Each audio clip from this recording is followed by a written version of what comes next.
अस्सलाम वालेकुम, मैं हूं अहमद अली चौधरी। आप देख रहे हैं इंस्टा न्यूज। शामिल करेंगे news headlines. Army chief general Syed Asim Munir से उलमाए कराम और मशाइख की मुलाकात हुई। ISPR के मुताबिक तमाम मकातिब फिक्र के सरकर्दा उलमाए कराम और मशाइख की army chief general Syed Asim Munir से GHQ रावलपिंडी में मुलाकात। उलमाए कराम और मशाइख ने मुतफिका तौर पर इंतहा पसंदी, दहशत गर्दी और फिरका वारियत की मजम्मत की।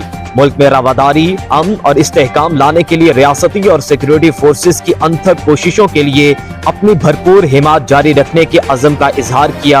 आर्मी चीफ ने कहा, बगैर किसी मजहबी, सूबाई, कबायली, लासानी, नस्ली, फिरका वाराना या किसी और इम्तियाज के पाकिस्तान तमाम पाकिस्तानियों का है। रियासत के अलावा किसी भी इदारे या गिरोह की तरफ से ताकत का इस्तेमाल और मुसल्लह कार्रवाई नाकाबिले कबूल है।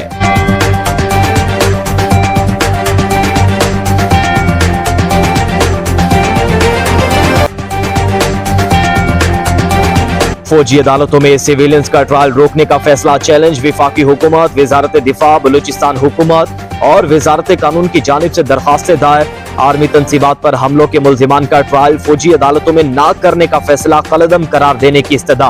ऑफिशियल सीक्रेट एक्ट की कलअदम करार दी गई दिफात भी बहाल करने की दरखास्त। लिखा, सुप्रीम कोर्ट के 5 रुकनी बेंच ने जिन दरखास्तों पर फैसला दिया वो नाकाबिले समाअत थी। आर्मी एक्ट और ऑफिशियल सीक्रेट एक्ट की दिफात कलअदम होने से मुल्क को नाकाबिले तालाफी नुकसान होगा।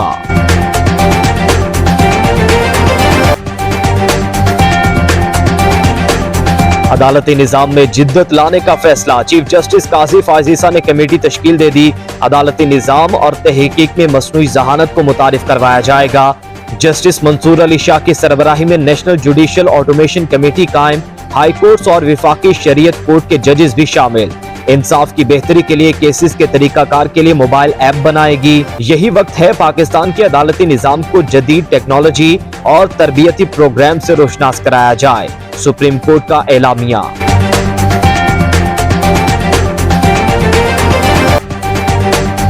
चेयरमैन सेनेट सादिक संजरानी की ज़ेरे सदारत इजलास। पाकिस्तान रेलवे के ML1 मंसूबे की तफसीलात सेनेट में पेश।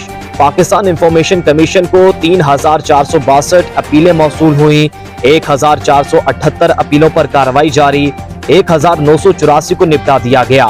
निगरान वज़ीर इत्तलात मुर्तजा सोलंकी का तहरीरी जवाब जमा।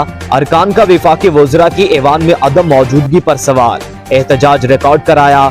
चेयरमैन ने सेनेट का इजलास पीर तक मुलतवी कर दिया।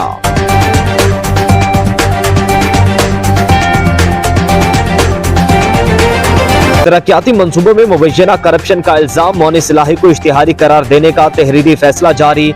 मौनी सिलाही ने खुद को रूपोश कर रखा है। प्रोसिक्यूशन के इल्जामात में अदालत में पेश होने से इज्तिनाब कर रहे हैं। इश्तिहारी की कार्रवाई का 30 रोज का वक्त पूरा हो चुका।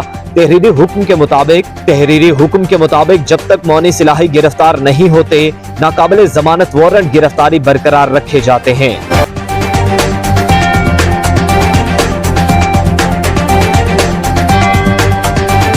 एशियाई तरक्याती बैंक ने पाकिस्तान के लिए $25 करोड़ कर्ज की मंजूरी दे दी। रकम मुल्क में बिजली की तरसीली निजाम में बेहतरी के लिए इस्तेमाल की जाएगी। पंजाब और खैबर पख्तूनख्वा में बिजली का तरसीली निजाम बेहतर बनाया जाएगा। हाई वोल्टेज ट्रांसमिशन नेटवर्क को वुसअत दी जाएगी। एलामिया जारी।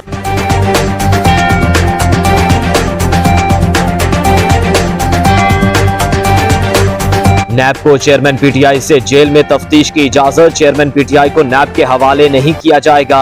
अदालत का हुक्म। अलकादिर ट्रस्ट केस की समाअत 21 नवंबर तक मुलतवी।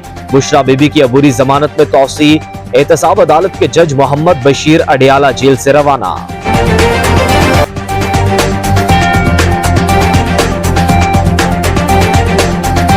हाई कोर्ट का बगैर लाइसेंस गाड़ियां चलाने वालों को गिरफ्तार करने का हुक्म। कार्रवाई बिला तफरीक होनी चाहिए। बगैर लाइसेंस कोई गाड़ी सड़क पर न आए।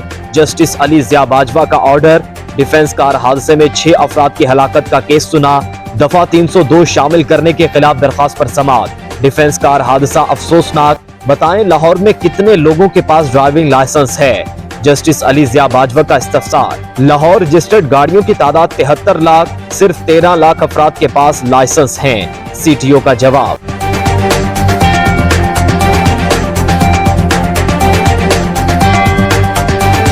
लाहौर हाई कोर्ट का स्मोक के तदारुक के लिए साइकिलिंग को फरोग देने पर जोर। घरों में गाड़ियां धोने वालों के खिलाफ कार्रवाइयां यकीनी बनाने की हिदायत। डॉल्फिन फोर्स वाले और कुछ नहीं करते तो गाड़ियां धोने वालों की तस्वीर ही बनाकर भेज दें। जस्टिस शाहिद करीम के इंसदाद स्मोक केस में रिमार्क्स। कहा, स्मोक से मुतल्लिक जितना किरदार फैक्ट्रियों का है उतना ही मुतल्लिका इदारे के अफसरान का भी है। गफलत बरतने वाले अफसरान के खिलाफ पीडा एक्ट के तहत कार्रवाइयां की जाएंगी। केस की समाअत 22 नवंबर तक मुलतवी।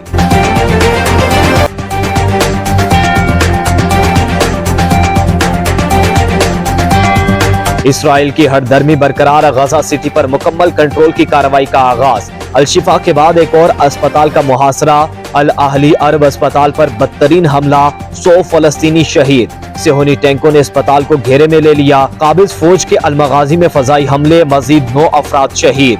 26 अस्पताल मुकम्मल तौर पर तबाह हो गए हैं। 1770 बच्चे लापता हैं। बमबारी में 76,000 रिहायशी इमारतें मलबे का ढेर बन गईं। शोहदा की मजमूई तादाद 11,500 से तजावुज कर गई।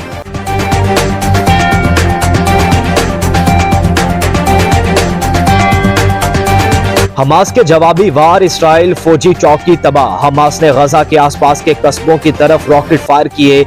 यरूशलेम और बैतुल मुकद्दस के दरमियान कायम इसराइली फौजी चौकी तबाह कर दी। दर्जनों से होनी फौजियों की हलाकत और जख्मी होने की इत्तलात। अल-क़िसाम ने दावा किया है कि इसराइल के 372 फौजियों को हलाक कर चुके।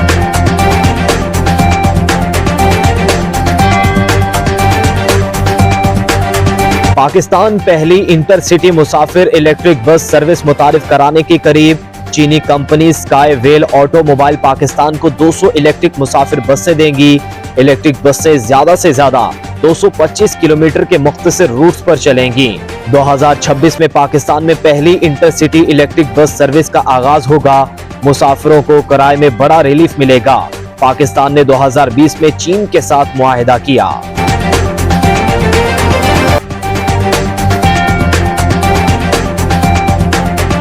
हेडलाइंस आपने जानी। न्यूज स्टूडियो से अब तक के लिए इतना ही। आप देखते रहिए इंस्टा न्यूज।